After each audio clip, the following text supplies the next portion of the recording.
Premier film en compétition, premier film français qui plus est. François Ozon pourrait avoir la pression, mais non. Et pourtant, dans Jeune et Jolie, il nous livre sa vision plutôt sombre de l'adolescence, une phase difficile qui passe par la transgression. Pour Isabelle, 17 ans, c'est la prostitution. Ce que j'aimais, c'était prendre rendez-vous, discuter sur Internet, parler au téléphone, écouter les voix,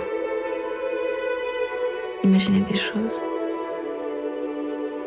Et puis y aller, découvrir l'hôtel, pas savoir sur qui j'allais tomber. C'était comme un jeu. C'est une période d'intériorité très forte. Et en fait, il se trouve que c'est la prostitution, mais ça pourrait être l'anorexie, ça pourrait être la drogue, ça pourrait être une tentative de suicide.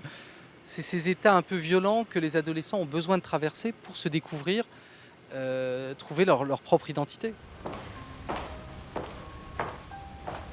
Bonjour. Bonjour. Asseyez-vous.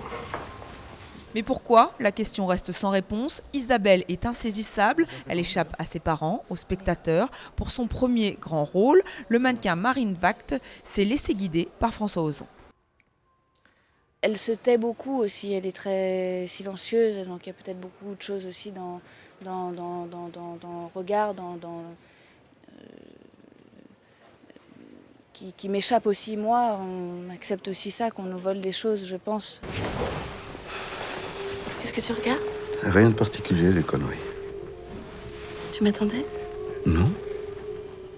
Jeune et Jolie est un film en 4 saisons, en 4 chansons. François Ozon revendique une certaine légèreté pour parler d'un sujet grave. Un film qui pourrait se résumer en une phrase: on n'est pas sérieux quand on a 17 ans.